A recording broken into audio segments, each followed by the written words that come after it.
Բարի երեկո սիրելի բարեկամներ։ Այսօրվա մեր հայդակիրն է Armenian Assembly-ին եւ Armenian Assembly-ին աշխատանքները հատկապես ասենք Western United States-ի մեջ եւ Washington DC-ի մեջ։ Մեր ներկայացուցիչը այսօր Armenian Assembly-ին David Ojakianն է, որ ստուդիոյի մեջ պիտի բացատրի Armenian Assembly-ի հետ, պիտի խոսենք անգլերենով։ David, welcome to our show.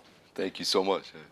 Can you just describe for our audience in general a little bit about the Armenian Assembly? So people who have zero knowledge what Armenian Assembly does and how did they form? Sure, very good. So the Armenian Assembly was founded back in 1972.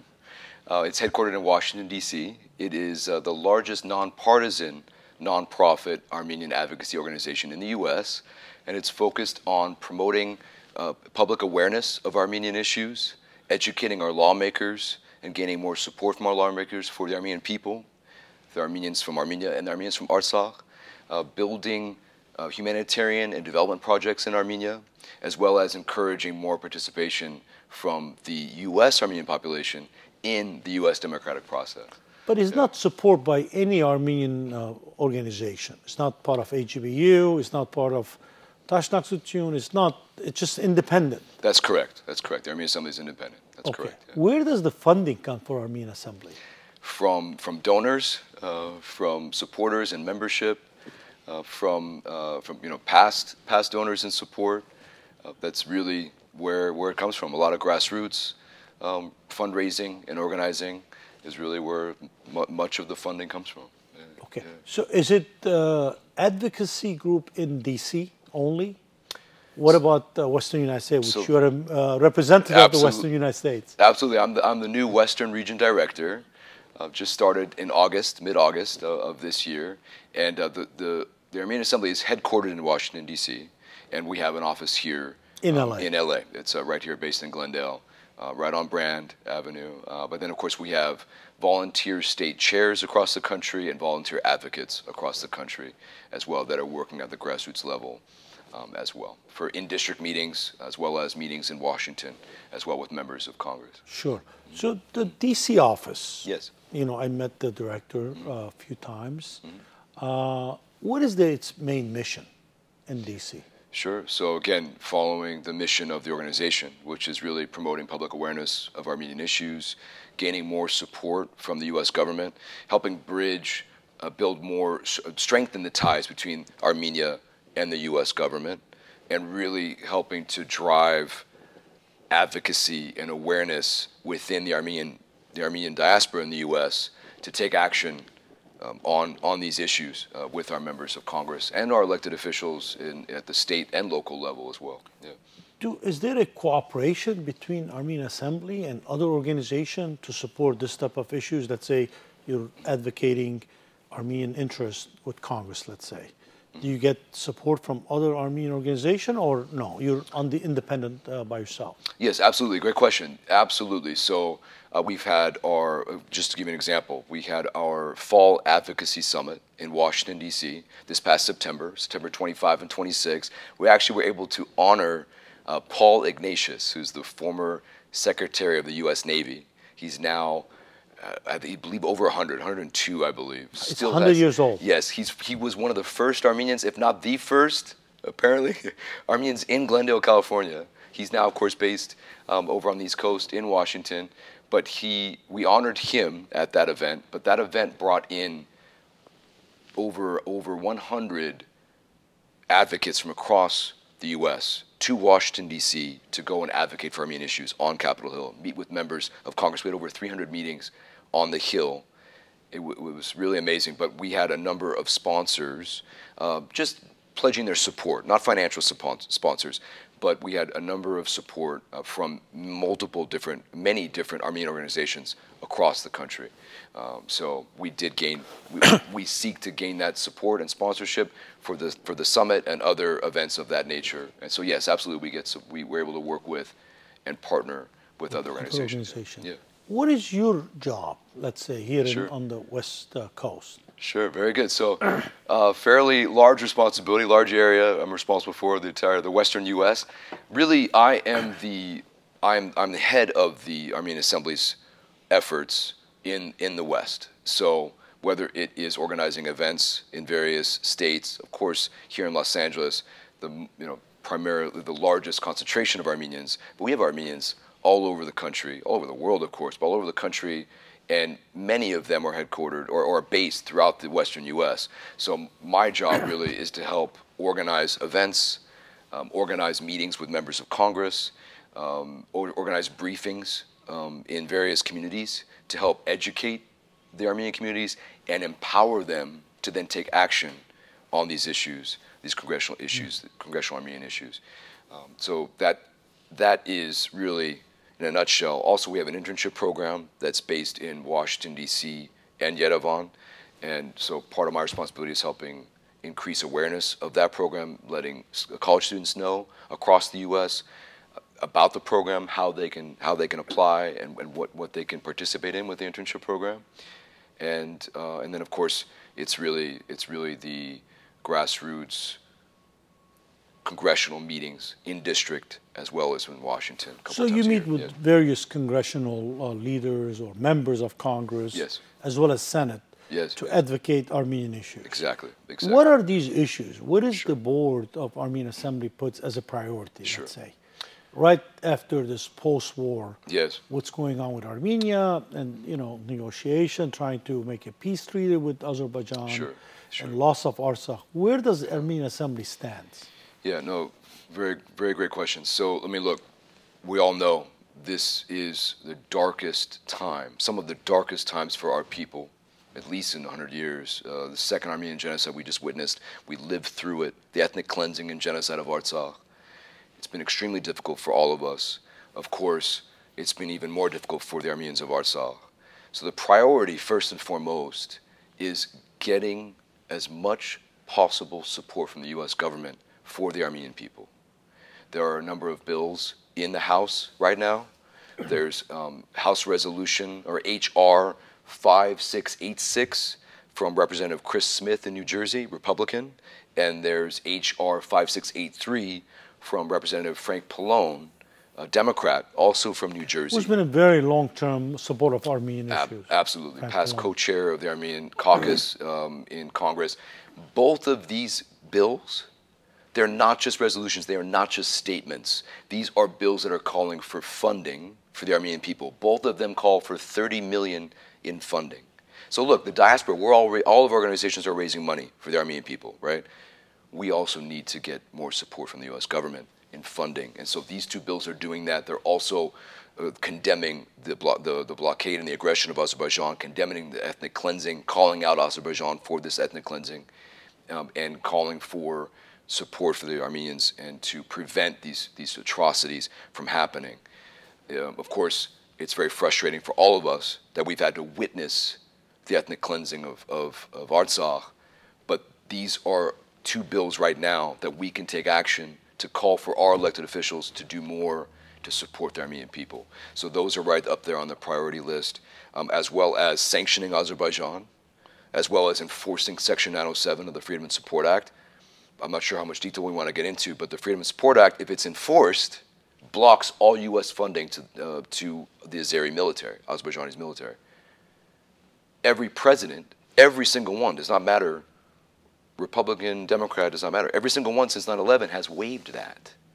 That has to stop. Azerbaijan can no longer just enjoy complete impunity for their aggression towards the Armenian people and now the ethnic cleansing of the Armenians of Artsakh. So these are actionable steps that our own government can take so that Azerbaijan will feel some kind of repercussion for their actions. So sanctioning Azerbaijan, enforcing Section 907 of the Freedom and Support Act, robust aid for the Armenian people. Of course, we need the protection of the cultural, heritage, religious, and historical monuments of Artsakh, the Armenian monuments, heritage sites of Artsakh. We need those protected. We also need the POWs freed and returned to Armenia. And we also need the political prisoners of Artsakh, the past leadership of Artsakh, the past military leadership of Artsakh to be freed and allowed to return to Armenia as well. So these are all the priorities. And I know I've just spoke quite a bit there, and I've gave a lot of information, but those are the priorities right now. What the Armenian government is trying to do is sign a peace treaty, and they're saying could be signed very soon. So whatever efforts we're doing, Azeris would say, listen, the Armenian government wants to peace with us. You know, all these efforts you guys doing in Washington and other capitals is counterproductive to the peace treaty we're trying to do with Armenians. So I would phrase it a different way. I wouldn't say it's counterproductive. What we can control, what our focus is on working with our elected officials, the U.S. government. U.S. government. US government. So what is your position with the Armenian government in that case? It's supporting from here. It is really trying to help build stronger ties between Armenia, the Armenian government, and the U.S. government. But as a policy of the Armenian Assembly stays out of internal U.S. politics. Internal Armenian politics. I see. So they don't take a position for Armenian government, let's say. Correct. Whoever is elected, that's the government. Correct. It's the focus is on the U.S. government, our elected officials, and then of course building stronger relations and ties between the Armenian government and the U.S. government. Does the Armenian Assembly want to push for more aid to Armenia? Absolutely, absolutely. That's where these two Which HR you said 30 bills, million. Exactly, of course. Where is that money going to go? To the U.S. government that is going to send it to Armenia or Armenian government? Or where, if that's approved, who gets the money? Yes, it goes to Armenia. It goes to Armenia, but for the explicit purpose and use of helping the Armenian people and the Armenians of Artsakh. The Armenians of Artsakh.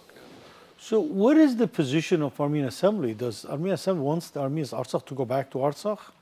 Absolutely, that's part of it. Their right to return must be fought for. It must be. But if there's no security, how are they going to go back? Absolutely, it cannot. It has to be. There has to be some sort of security. The people have to be safe. The reason they left, they did not feel safe. Absolutely. Now we're telling them to go back. They're going to say, we're not going to go. I mean, they're going to kill us. Absolutely. There has to be humanitarian aid corridor. There has to be international monitors. There has to be defense. There has to be protection of these people. Of course, we saw them leave forcibly displaced right before our eyes. Absolutely, they cannot go back. Right now, under the current circumstances, absolutely not. There has to be some sort of protections for them. But as refugees and as living there for centuries, for millennia, for thousands of years, Armenians have lived there. They have a right to go back, but it cannot be under these current conditions. Absolutely. But Azerbaijan is going to say this is part of us. This is not Armenia. This is not an independent country. It belongs to Azerbaijan. The Armenian government accepted. They said, we recognize your territorial integrity of 86,000 square feet. So what are you guys talking about? This is our land. End of the story.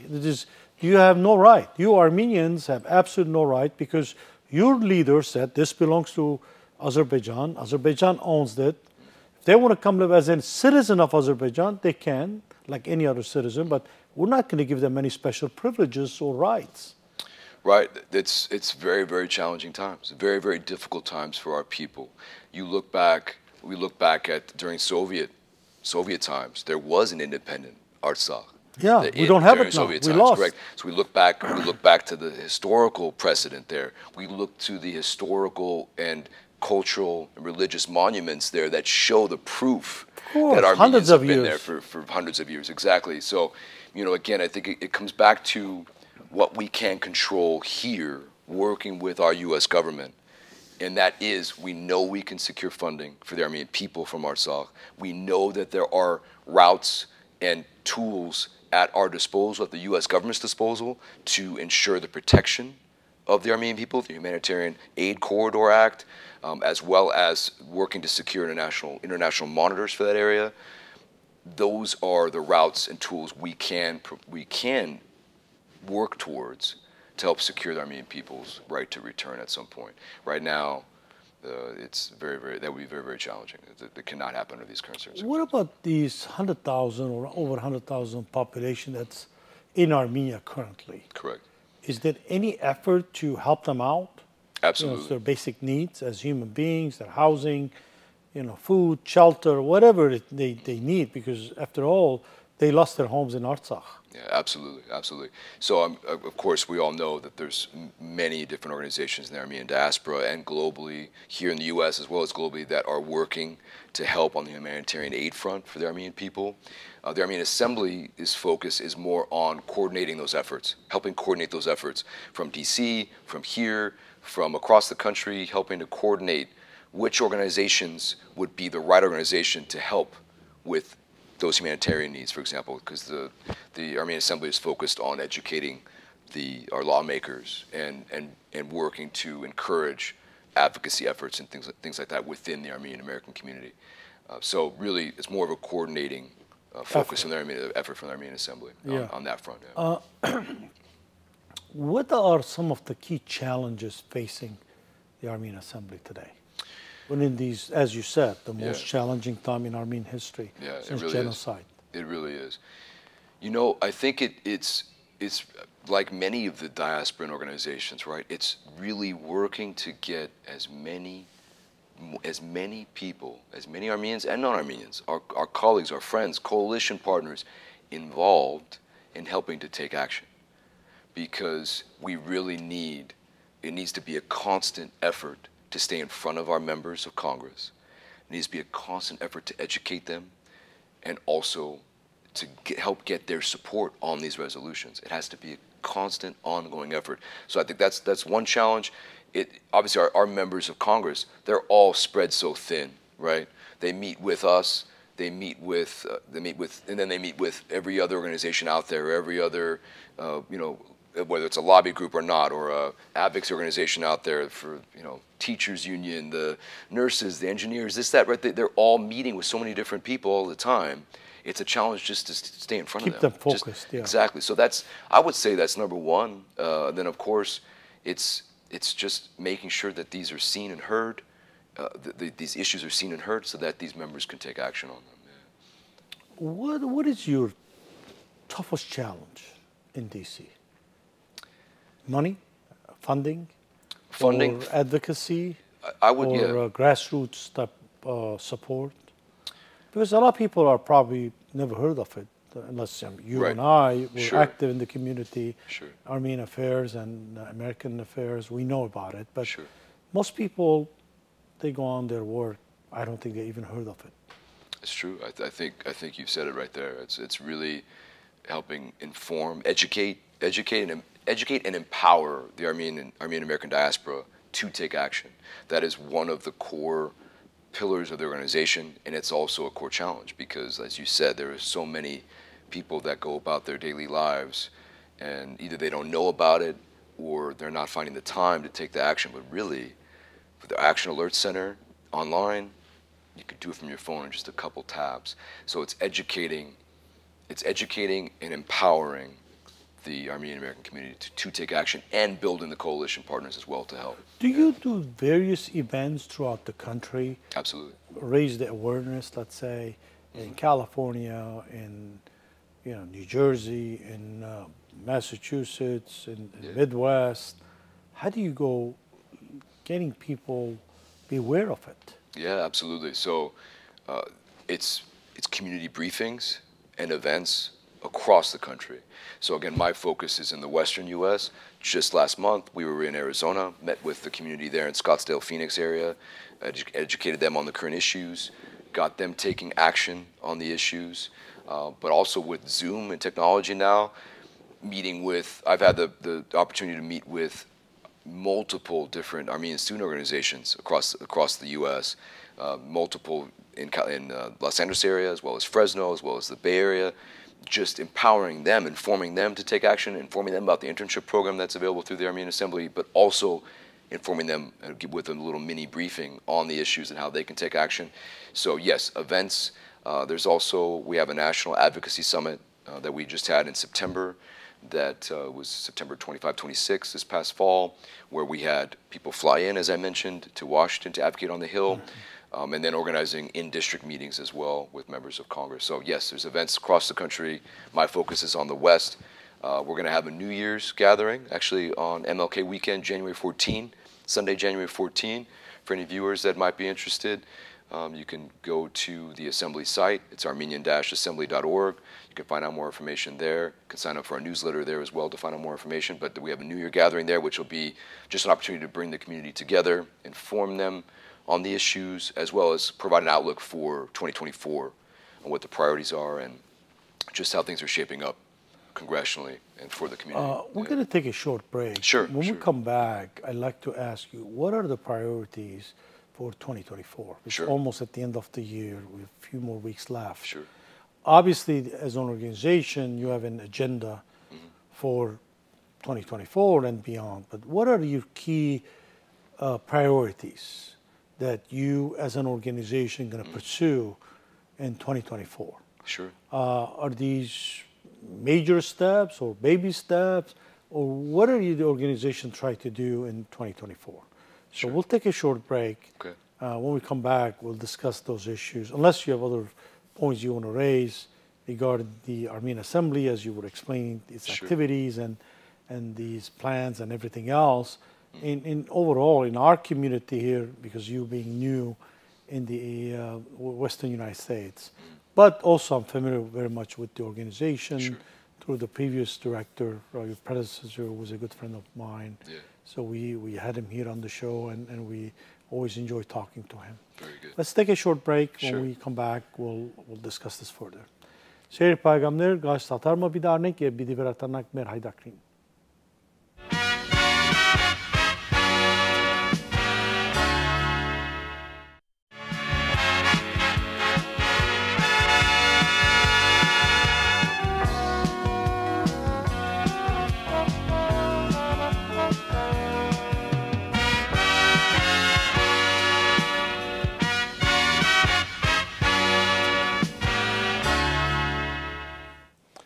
Պայգամներ, մենք կխոսենք David Ojakiani հետ, Armenian Assembly ներկայացուցիչը Արեմեդյան Ամերիկային։ David, just before the show, we talked about various issues related to Armenian, Assembly. We talked about the plans and everything.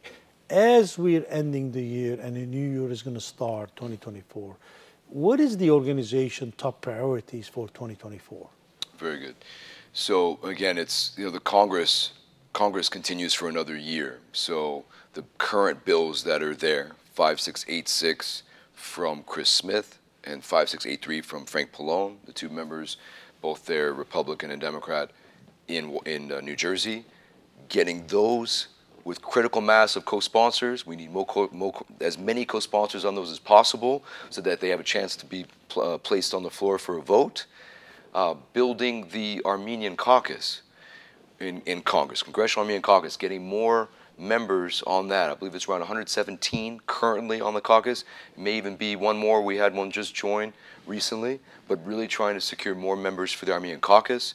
But really, it's still the focus on getting that robust aid to the Armenian people and then making sure Azerbaijan no longer enjoys this complete, total impunity from the U.S. government. Let alone the international community. So, is there a indication from members of Congress to stop that aid to Azerbaijan altogether? I think we may be seeing. We've heard from the State Department, obviously the executive branch of the State Department, that they are reevaluating their relationship with Azerbaijan, and I think we might be starting to see that trickle down to Congress. We just saw the Senate pass on November 16, I believe, Senate resolution, or S3000, which was a bill that is called the Armenian Protection Act of 2023. And what that does is it removes the section 907 of the Freedom and Support Act. It removes the waiver authority. It removes the ability for the president to waive section 907 of the Freedom and Support Act. So that is signaling to Azerbaijan a change, right? Look, the Senate will no longer stand for their aggression, and they're now implementing a tool that will prevent the president from being able to waive that 907. So that is the first step. Of course, a similar bill needs to be produced or put together in the House and voted on and passed in the House. then it has to go to the president for a signature. So it has a long path ahead. But again, we've been told from the State Department, and now we're seeing the Senate pass that bill, S3000, that it might be signaling a little bit of a change in position. At least we're seeing at face value that that's what's happening. Yeah. Does U.S. support Armenia?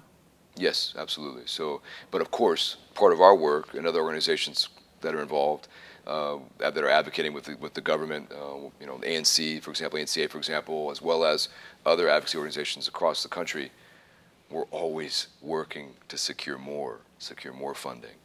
We've asked for more support from USAID.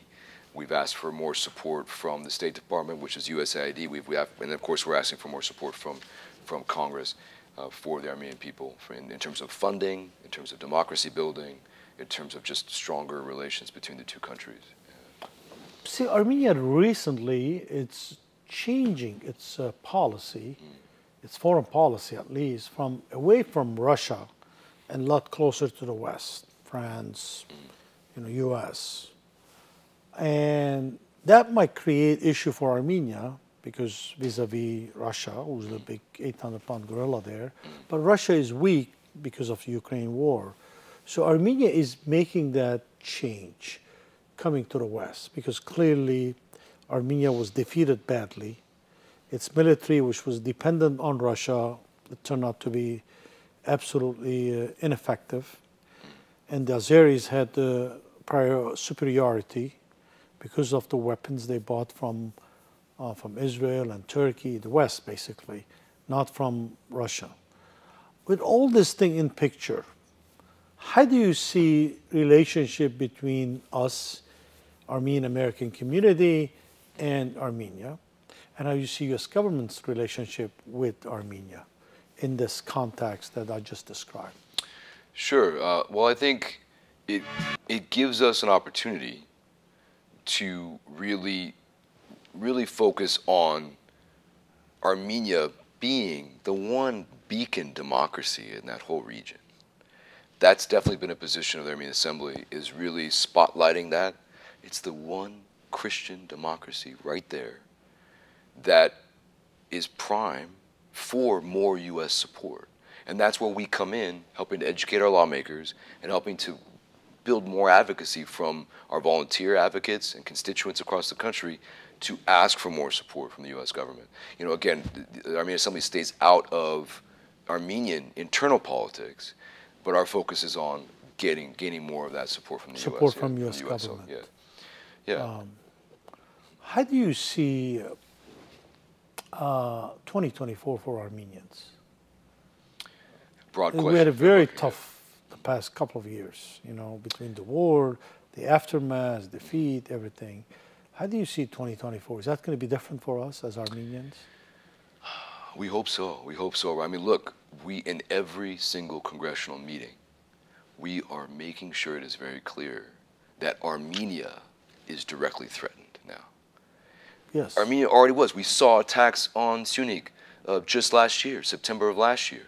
We've been seeing ongoing ceasefire violations constantly, right? Just almost on a weekly basis. We're seeing the continued loss of life of our Armenian soldiers on the border, on both sides, eastern and western side, in the Nakhichevan side, right? So we're constantly making it known on the Hill, in Washington and in district, that this threat, it's not over. It is not over.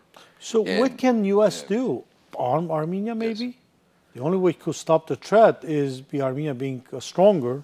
When you're weak, you know, they're coming over you. Sure. When you're strong, nobody will dare you. Like Israel, I always keep bringing that always.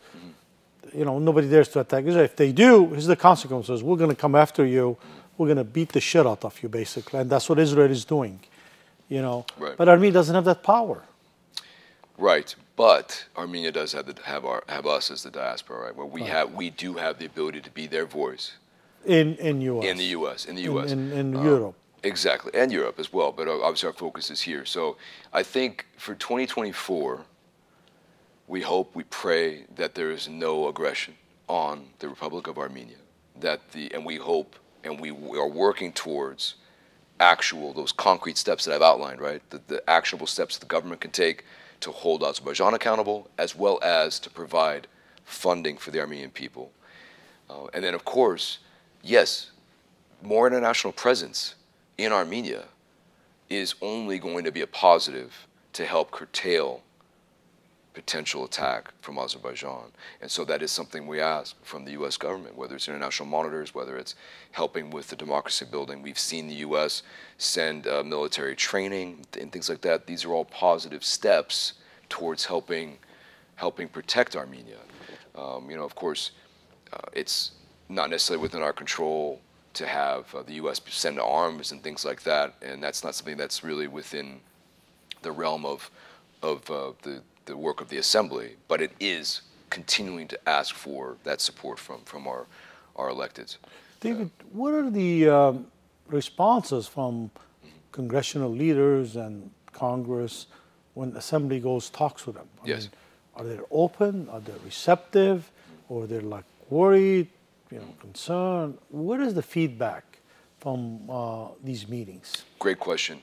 The feedback has been very, very positive, very open. Again, when we were there in September on the Hill, and then of course the team in Washington is there every week, all the time. They're constantly meeting with members on the Hill. But when we had advocates there on the Hill, and I was in a number of meetings as well, it felt empowering to see their eagerness to listen, their eagerness to take notes, and to really notate why this is important for them to then take it to their, like if we met with members of staff, for example, staff members of the members of Congress, if we met with the actual elected representative themselves, of course, like they were listening, they were open, they were just really trying to lend their support in the meetings and asking what more can they do, and we outlined it for them. And I will say, we have seen a very large number in a fairly quick turnaround,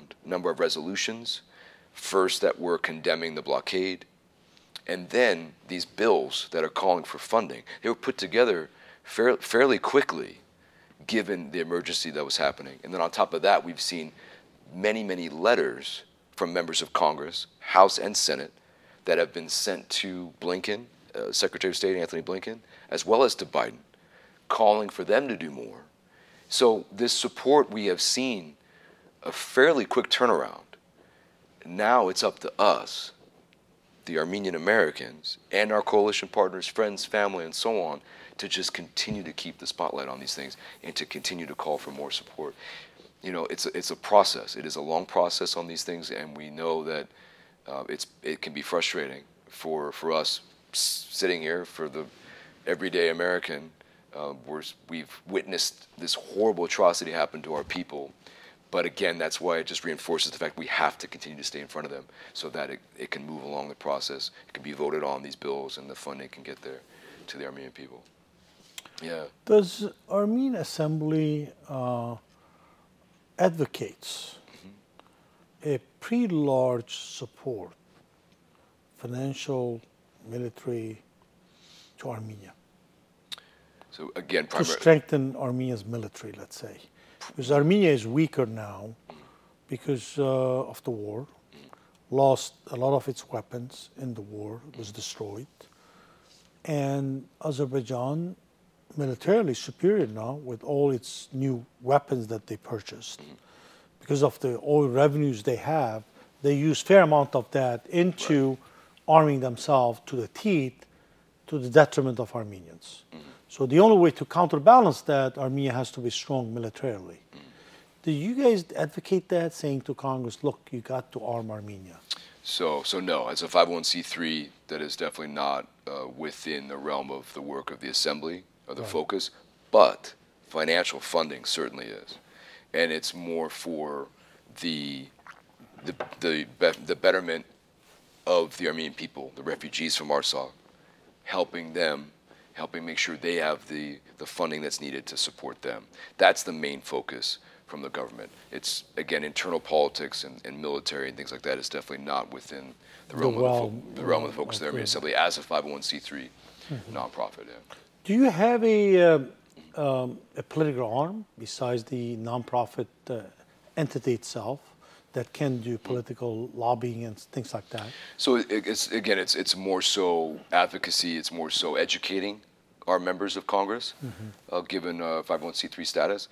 But it's definitely securing meetings with our members on a regular basis to educate them and call for their support. So that's really the way it's framed. Yeah.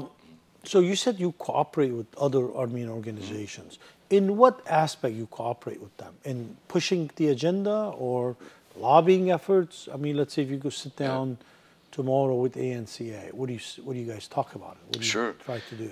Sure. So I know for example, at our executive director level, Brian Arjani, Arman, they speak all the time. It's always about really just prioritizing, really just working together to be really on the same page in terms of what the approach is, or not necessarily the approach, but what the objectives are, what the priorities are. So they're always in communication.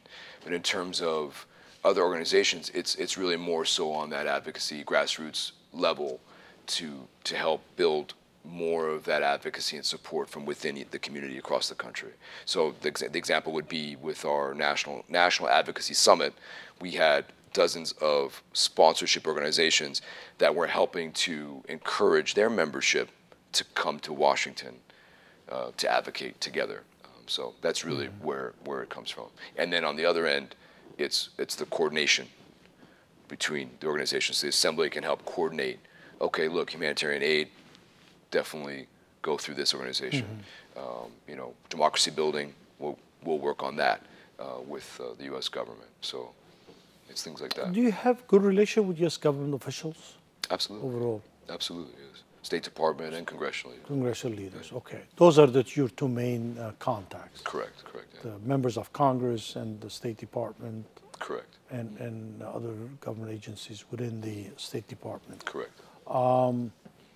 What do you see the organization, let's say 3 years from now? 3 years from now. The future, if you predict the future of Armenian Assembly. Sure. So it's been around 50 years. Yeah, 51 years. It's been amazing. And then the internship program started in 77, just a few years later in Washington. And the Yerevan program started in 1999.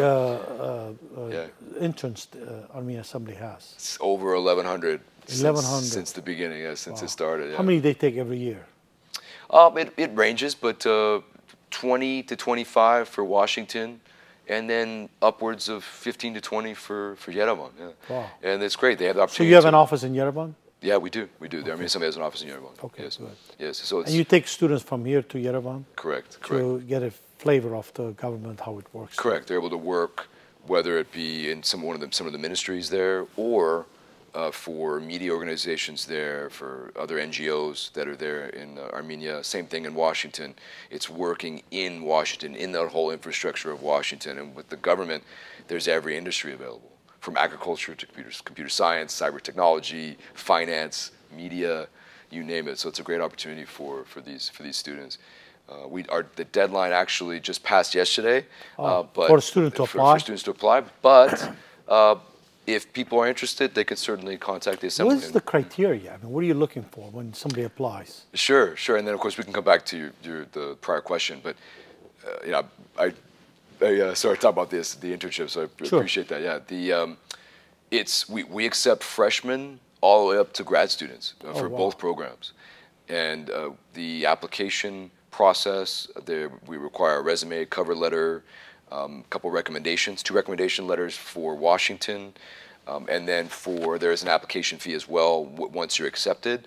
But then for Armenia, it's similar process, resume, cover letter, 1 recommendation letter, and then we need to see proof of passport, and then there's a health questionnaire as well. And then, of course, there's an application fee once you're accepted. To both programs. Are students very enthusiastic to join as an intern? Absolutely. I mean, you get great opportunity. For Armenia, it's an international experience.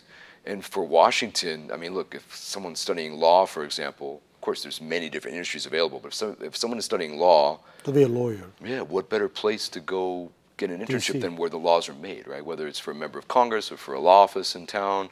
But then, of course, there's finance and there's even medical. There's all kinds of areas. But you get the opportunity to go spend a couple months working in Washington, and you get to tour. Does this happen in summer? Yes, when they're yes, off? summer. Okay. Yeah, between June to August. Yeah. August. Okay, that's the period. That's great. Yeah. At least our young generation is interested in pursuing, issues related to Armenia and Armenians general. Yeah. We're almost at the end of our show. Sure, I want to give you the opportunity to express the vision of the organization. Sure. And where do you want to see the organization, as I said, Yeah. maybe in 5 years, 3 to 5 years? Sure. I think that's great.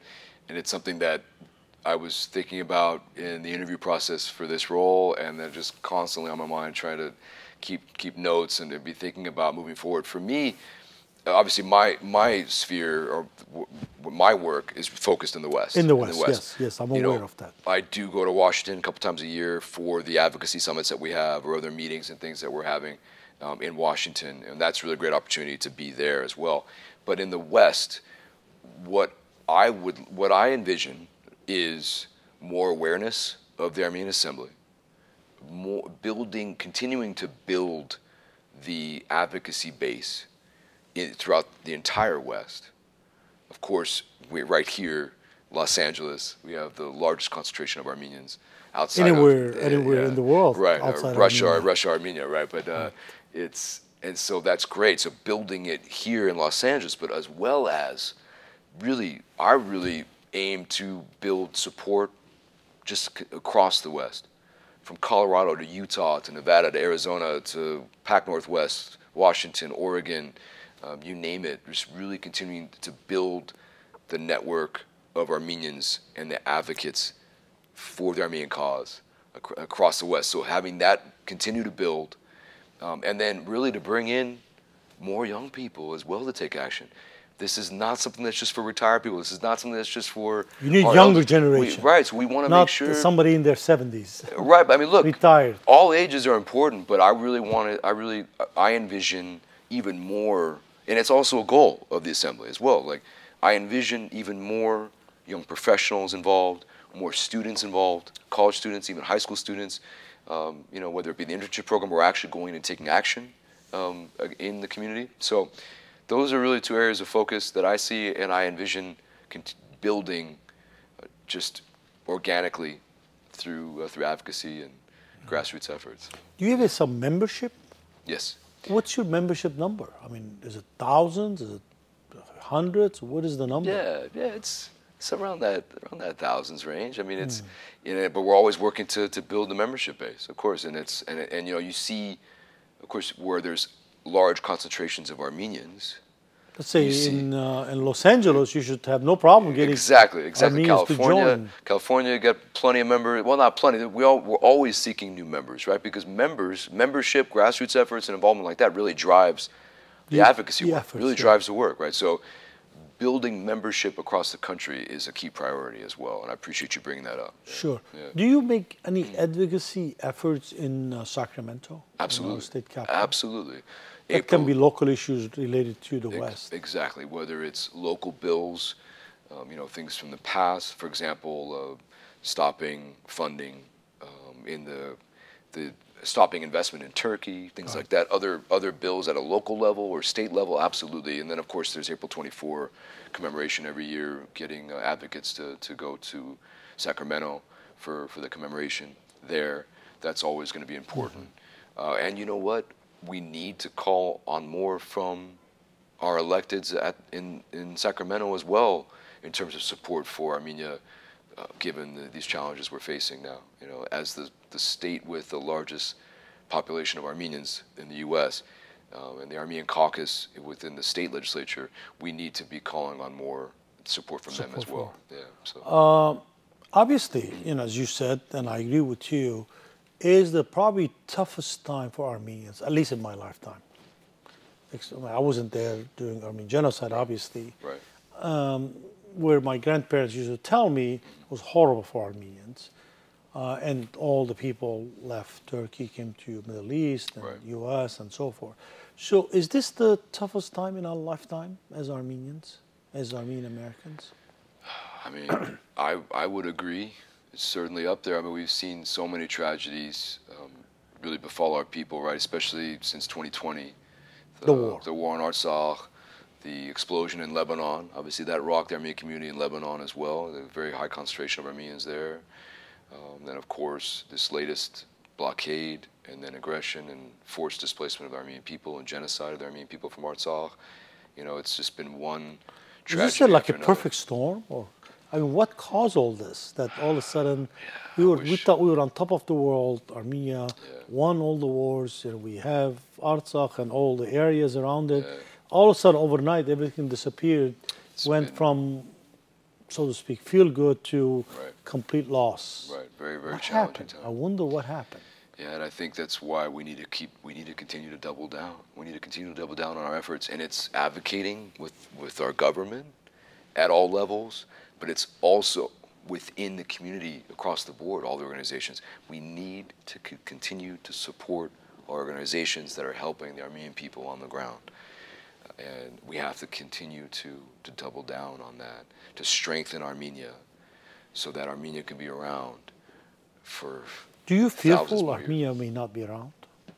We'll lose Armenia the way we know it? Look, I don't even want to think about that. Don't even want to have that as in the realm of possibility. And that's also what drives our work. That's what that needs to drive our diaspora, right? It needs to. You know, I think strengthening Armenia is only going to help prevent that. And then really working in our different organizations, realms of their spheres of influence, it will really help to prevent that. But we know Armenia is directly threatened as we speak. Azerbaijan continues to arm itself.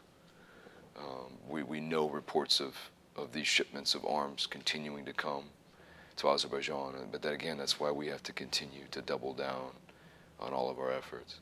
Yeah. Here's a question. When Azerbaijan is arming itself, is attacking Armenia, can you make peace with people like that? I mean, it takes, there's an American saying, it takes two to tango. Right? If you want peace, the other person has to express some peace desire. But if you want peace, the other party is not interested. How do you make peace? You know, you bring up a very great point. You know, we've seen Azerbaijan and Turkey. They have proven they are not good actors. They do not objectively or positively come to the table with any kind of reasonable semblance of peace.